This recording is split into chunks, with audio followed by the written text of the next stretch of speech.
Olá, sejam bem-vindos ao Descomplicando a Bíblia. Por aqui nós estudamos a Palavra de Deus, procuramos viver segundo os ensinamentos de Jesus, buscando aprender sobre as Escrituras, sobre o Evangelho, viver de forma prática, segundo aquilo que Jesus deixou para nós, enfrentando os desafios do dia de hoje. Quero continuar com vocês a leitura de Neemias, nós estamos no capítulo 4.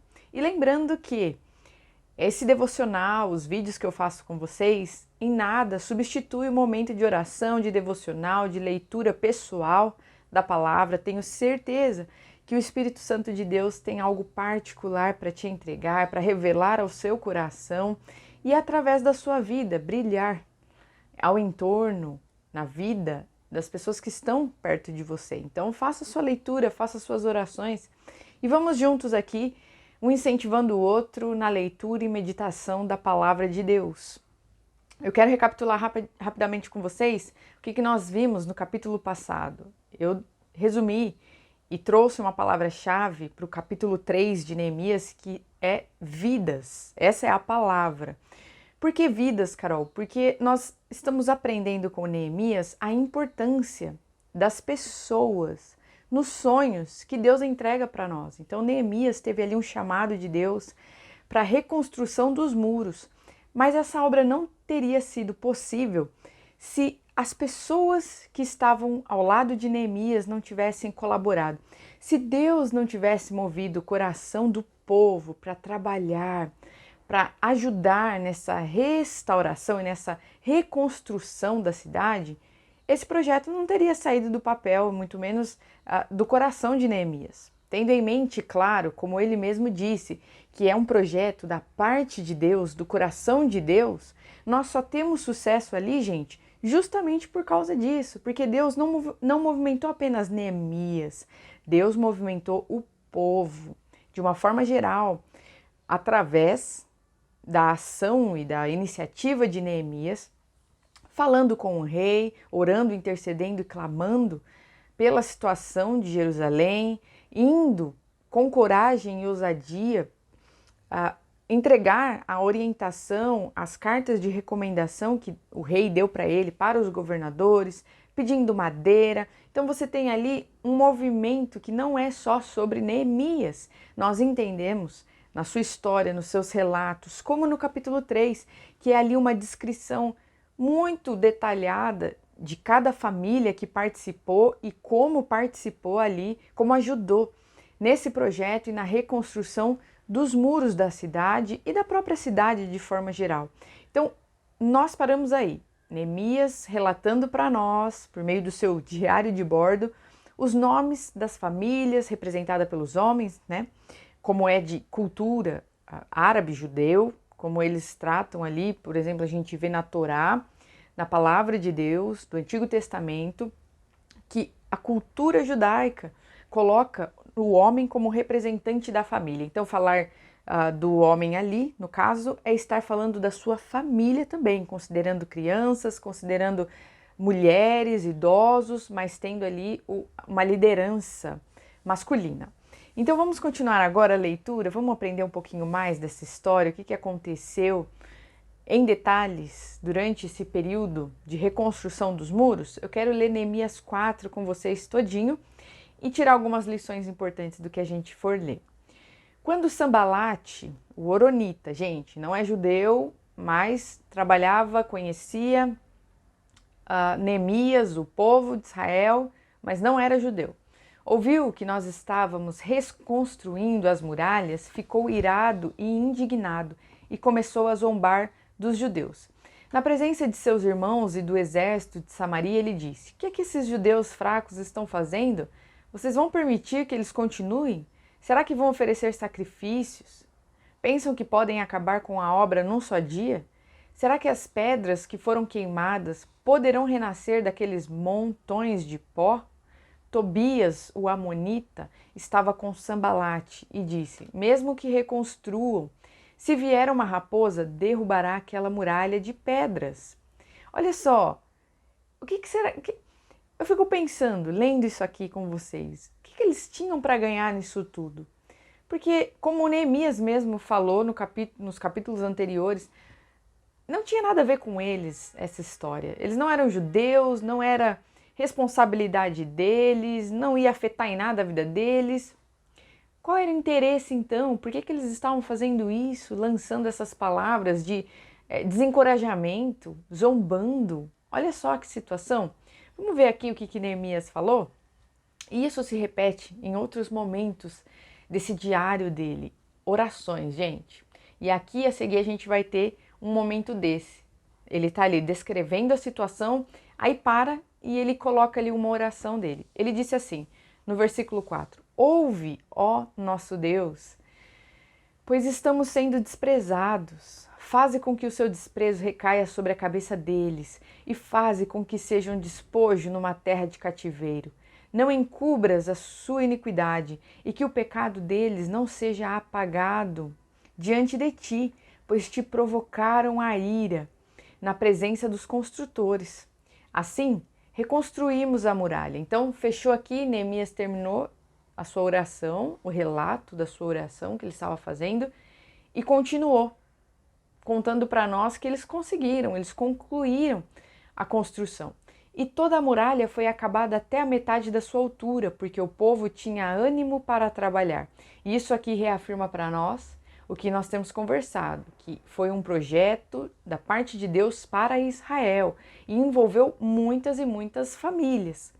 Mas quando Sambalate, Tobias, os árabes, os amonitas e os adoditas ouviram que a reparação das muralhas de Jerusalém iam adiante e que já se começavam a fechar-lhes as brechas, ficaram muito irados. Aqui, ó, o descontentamento foi aumentando. À medida que o projeto ia se concluindo, o descontentamento das nações vizinhas, dos povos vizinhos, representado aqui por Sambalate e Tobias especialmente, também foi aumentando. Talvez por interesse ali, tendo em mente que a cidade se fortaleceria de novo, talvez pensando em futuramente um perigo para eles, então uma ameaça, quem sabe, talvez, diante daquilo que eles estavam vendo. Peraí, esse povo está se reorganizando, eles estão se juntando ali, estão faxinando a casa deles.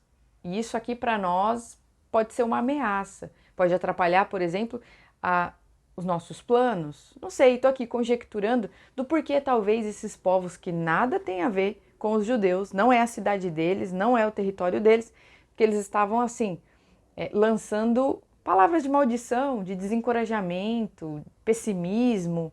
Eles estavam ali definitivamente não colaborando e não contribuindo para os planos de Deus para a nação de Israel.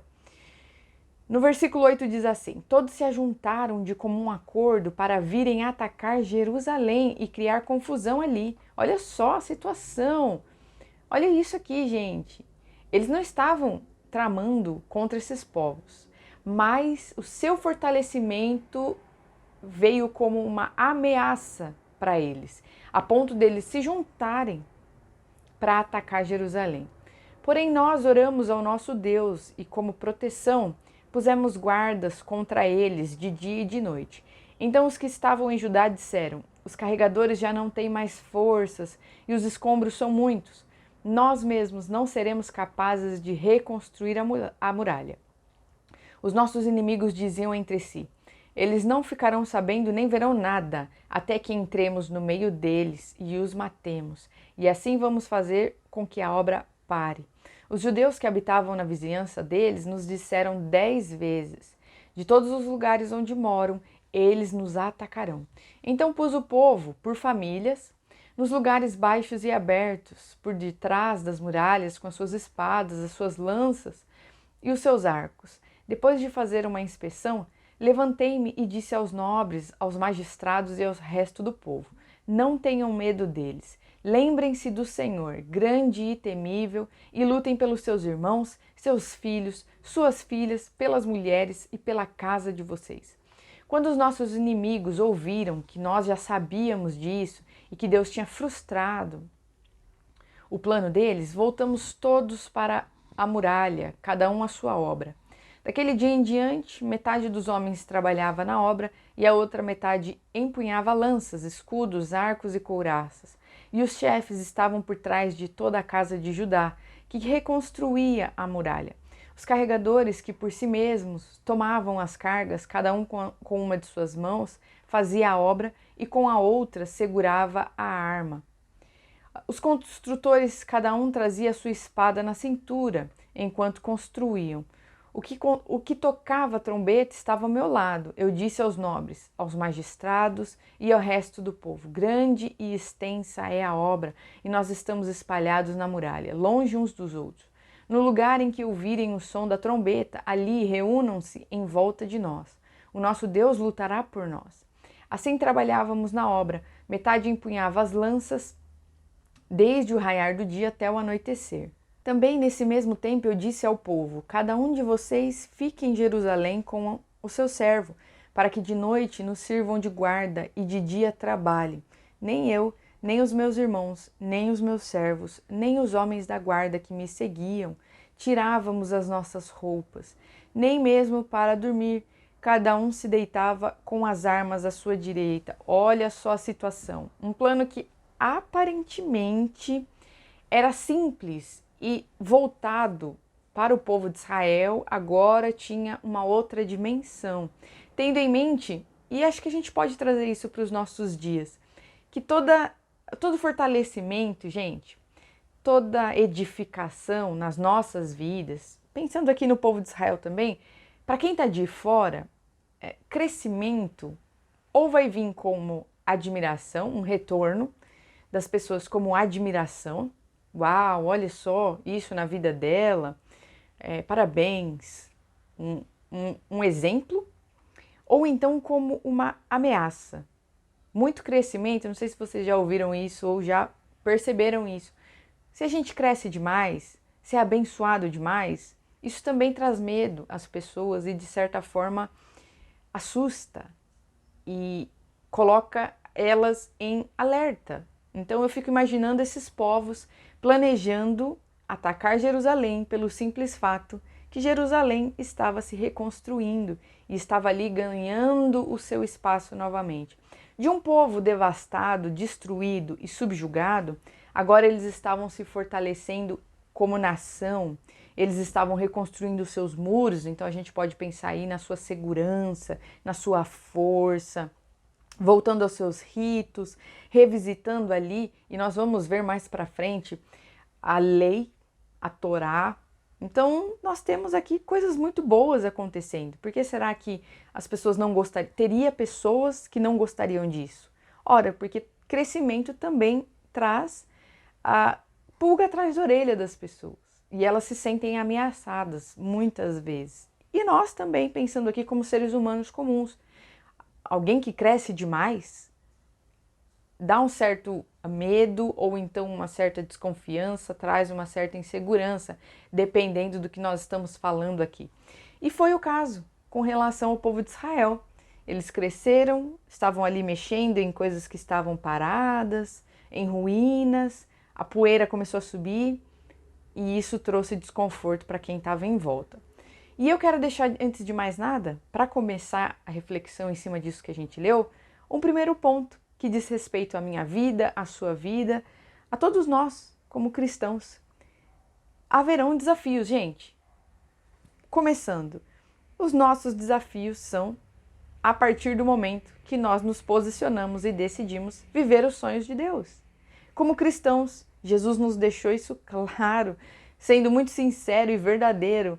Nós teremos desafios neste mundo. Eu coloquei aqui uma listagem a partir do que nós lemos, do que nós podemos enfrentar. Bom, nós temos aí opositores, nós temos caluniadores, então alguns versículos atrás, alguns capítulos, nós temos ali Sanbalat e Tobias mentindo, falando que eles estavam se levantando contra o próprio rei.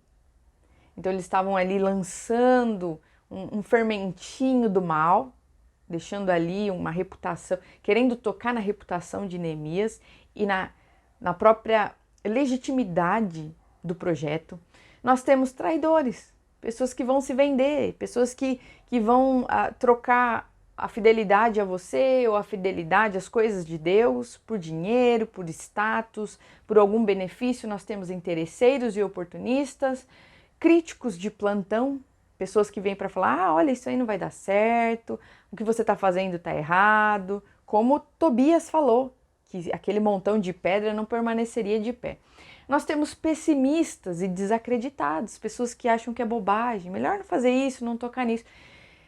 A questão é que quando nós nos posicionamos, quando nós afetamos e trazemos mudança e queremos viver mudanças, mexer aí, e isso afeta a zona de conforto das pessoas, nós teremos resistências.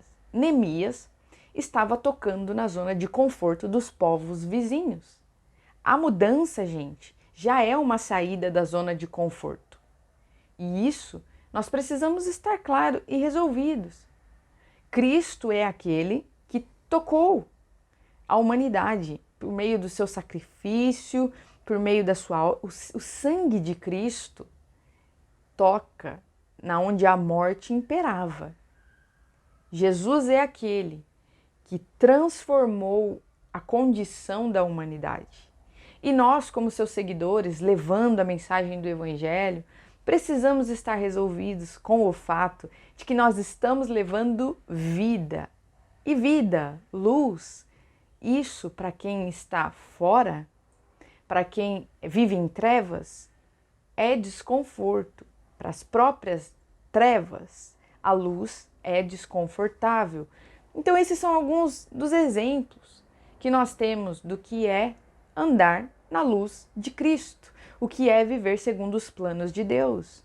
Toda mudança tem a sua resistência, toda faxina tem o seu desafio, tem o seu gigante a ser vencido. Com Neemias não foi diferente, conosco não vai ser também.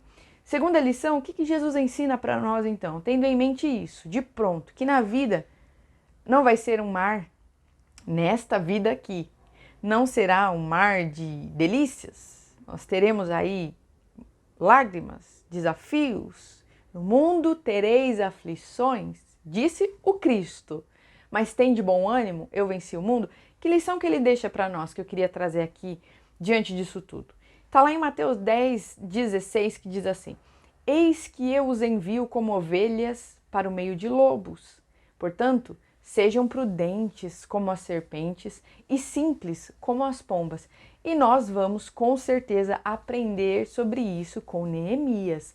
Vocês vão perceber, e já deu para entender aqui a estratégia dele. Dormir de olho aberto e o outro fechado. Neemias estava de prontidão ali. Ele entendeu que havia um risco, ele entendeu que havia um perigo e ele tomou vigilância, se armou as famílias, colocou os homens de prontidão, trabalhava com uma mão. E isso acho que serve para nós, não serve? Trabalhe com uma mão e a outra você empunha a espada.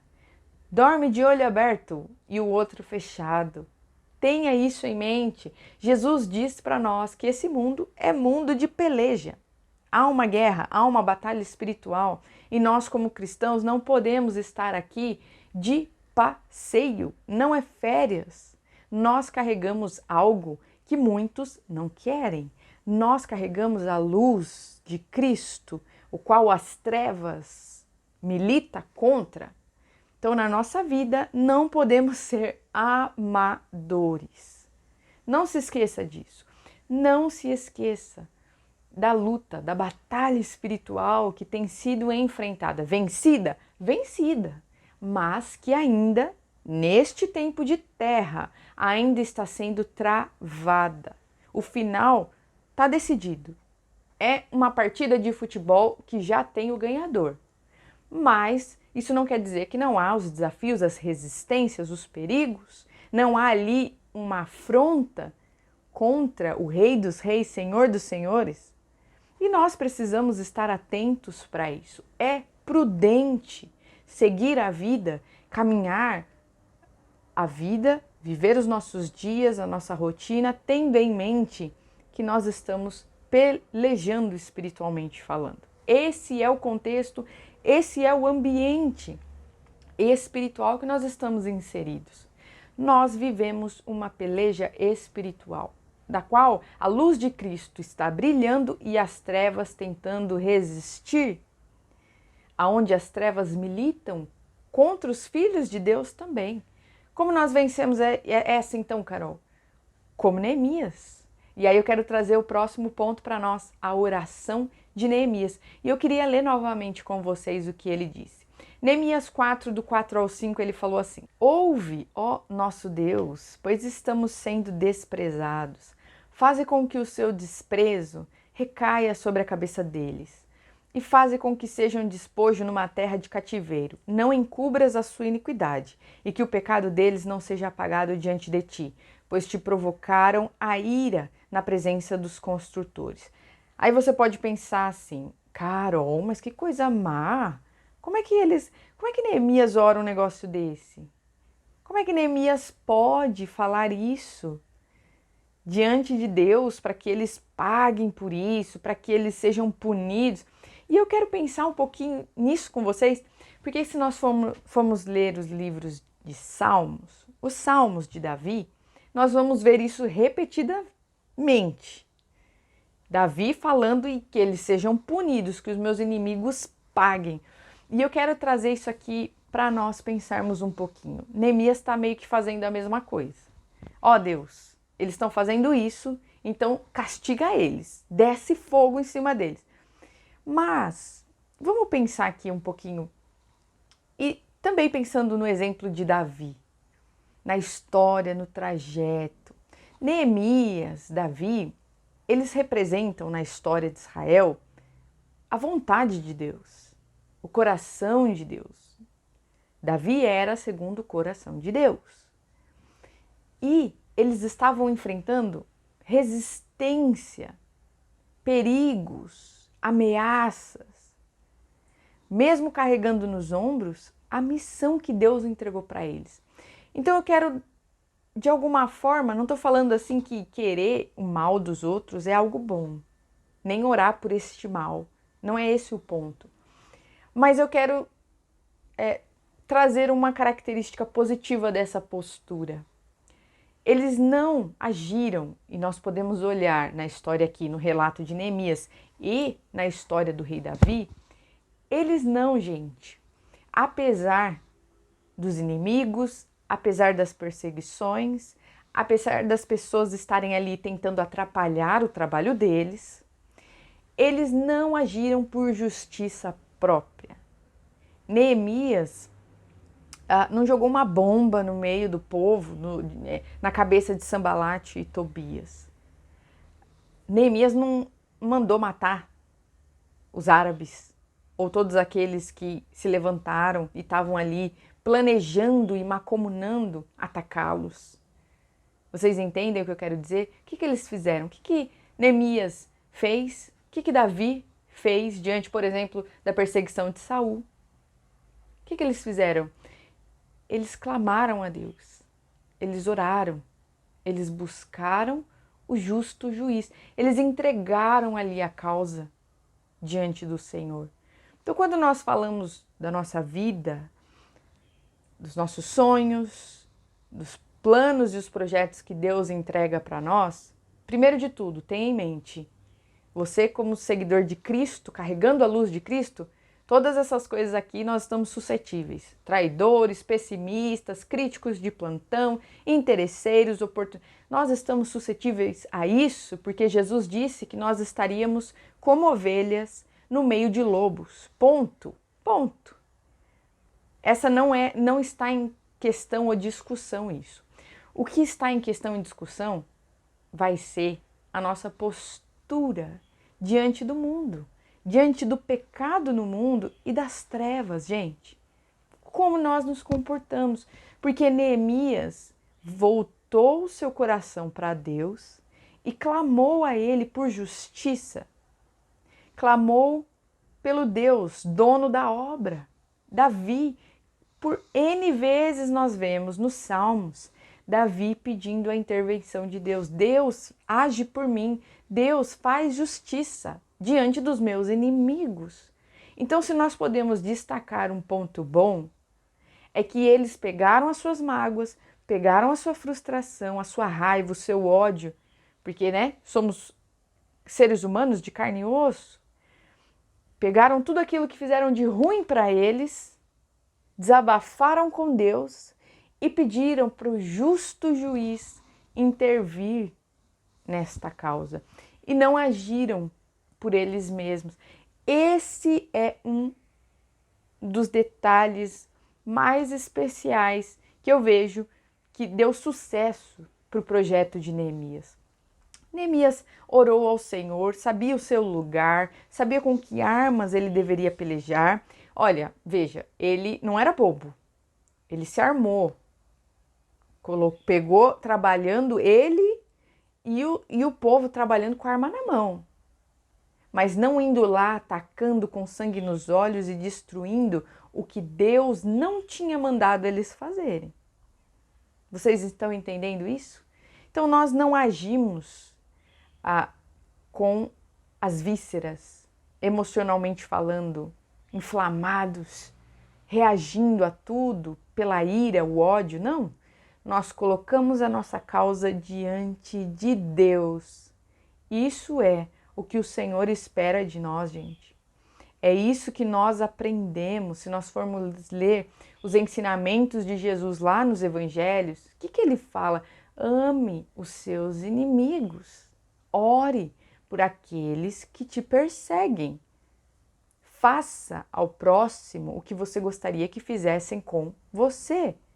Então nós não devemos pagar mal com mal. Não é para isso que o Senhor nos chama.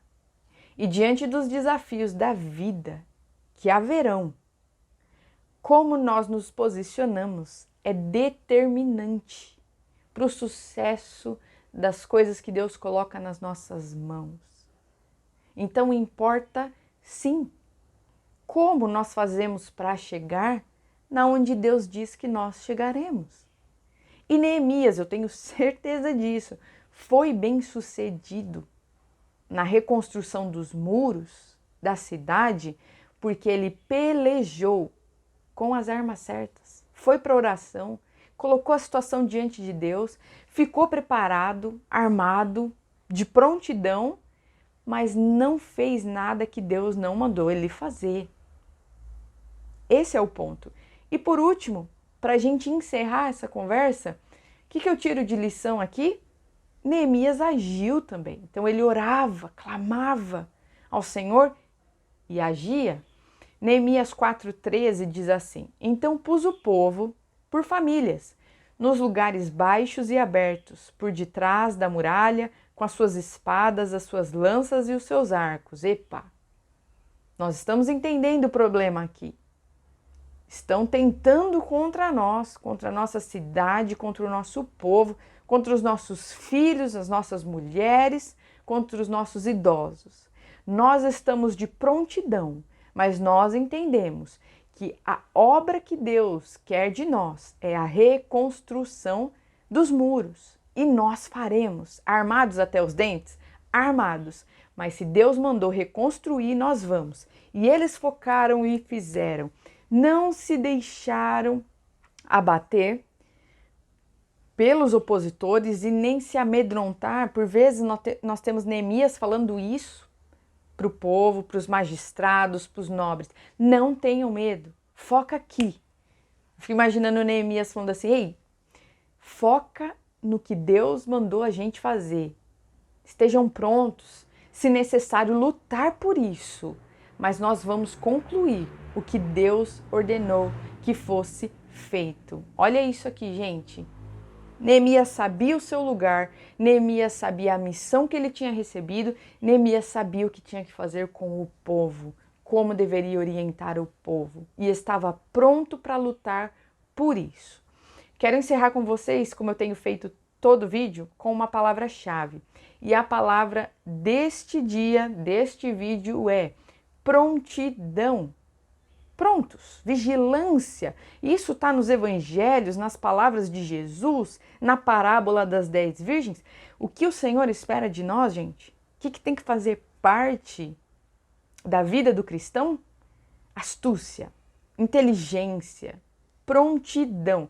E nós vamos ver isso em breve com Neemias, como ele foi sagaz e percebeu ali a movimentação dos seus inimigos, de quem estava se opondo ao que estava acontecendo.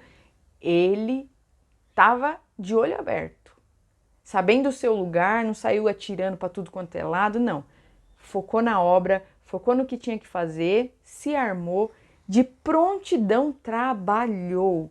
E eu queria deixar isso para vocês hoje, que nós possamos viver os nossos dias, a nossa rotina, o nosso dia a dia, prontos, vigilantes, tendo em mente, primeiro de tudo, o momento espiritual que nós estamos vivendo. Nós, como cristãos, pós-vinda de Cristo, vivemos à espera do retorno do nosso noivo, do Messias. Ele veio, viveu entre nós, tomou sobre si nossas dores, pagou o preço de cruz, morreu, no terceiro dia ressuscitou, está à direita do Deus Pai, e por conta disso nós temos o Espírito Santo de Deus trabalhando em nós, moldando o nosso coração, escrevendo a lei de Deus dentro de nós. Esse é o nosso momento. O que nós guardamos aqui da parte do Senhor? O que Ele disse para nós? Que Ele voltaria. Em breve eu voltarei para buscar vocês. Vou agora para junto do meu Pai preparar um lugar para vocês. Mas eu volto e venho buscar. Então essa é a nossa prontidão. E eu queria chamar essa atenção nossa. Pensando aqui, Brasil, Igreja Brasileira Cristã, o corpo de Cristo aqui na nação brasileira representado. Nós não podemos cair nos nossos automatismos. Esse é o desafio da vida cristã, viu? A perseverança por esse tempo de terra, dessa terra aqui, é nós estarmos sempre voltados para a verdade que Jesus deixou para nós. Que esse tempo é tempo de anunciar o Evangelho, porque é dia.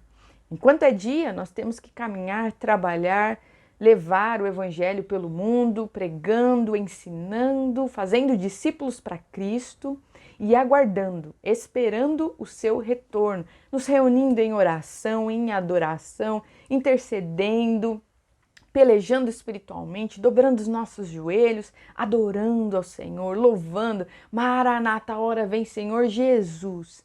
Não podemos perder a prontidão, a centralidade das nossas vidas, a essencialidade do Evangelho, o motivo de ainda estarmos aqui, o trabalho, a labuta. Jesus deixou para nós algo que precisa ser feito. O avanço do reino de Deus, gente, ele acontece através das nossas vidas. Aonde nós estivermos, seja, por exemplo, você trabalhando no escritório, na sua empresa, para o seu chefe, você na farmácia, você no hospital, na faculdade, você andando de ônibus, na rua, de carro, no trânsito, seja onde você estiver, que essa seja a verdade dos nossos corações, pulsando, entende? Verdade, essa convicção ali, vivo, a mensagem de Cristo vivo dentro de nós, pulsando todos os dias, a luz de Cristo brilhando, a gente testemunhando o Filho de Deus, se permitindo ser transformado pelo Espírito Santo, se alimentando das palavras dele, se permitindo viver Cristo, sem esquecer, sem se distrair com as coisas do mundo, sem dormir no ponto, sem deixar acabar o azeite, gente, prontidão. Foi assim que Neemias trabalhou e foi bem sucedido, concluiu o que Deus entregou para ele. Ele estava pronto para encarar o que fosse necessário, mas ele concluiria a obra de Deus e concluiria de um jeito que seria abençoado pelo Senhor. Sabe essa coisa do os fins justificam os meios? Não é válido com Deus, gente. Não vale. Não é porque os motivos são nobres demais que vale os processos fajutos ou os jeitinhos. Não.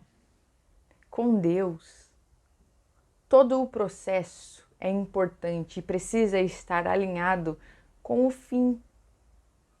Tudo tem que ser bíblico, tudo tem que ser santo, Tudo tem que ser de acordo com o coração de Deus. Para termos sucesso nos nossos sonhos, nos nossos projetos, não vale jeitinhos, não vale pular etapas, fazer uns miguezinhos, pagar um dinheirinho aqui, dar um somebody love ali, não vale.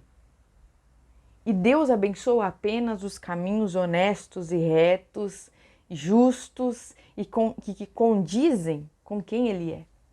Espero que o vídeo de hoje tenha ajudado você na sua caminhada e te esclarecido se você precisa tomar decisões, se você está diante aí de oportunidades duvidosas. Não se esqueça disso. Deus não trabalha com jeitinhos. E se Ele prometeu algo na sua vida, tenha em mente que Ele vai financiar. Talvez não no tempo que a gente ache, talvez não do jeito que a gente estava esperando, mas com certeza o que Deus promete, Ele cumpre. E cumpre de uma forma santa, que condiz com Ele, com a sua palavra, com o caráter de Cristo. Então vamos lá. Vamos tomar as nossas decisões, estarmos de prontidão, porque nós estamos em guerra espiritual. As coisas acontecem espiritualmente falando e nós não podemos estar dormindo. Nós temos que estar vigilantes, porque estamos esperando o retorno do nosso Senhor. Deus abençoe vocês e até o próximo vídeo.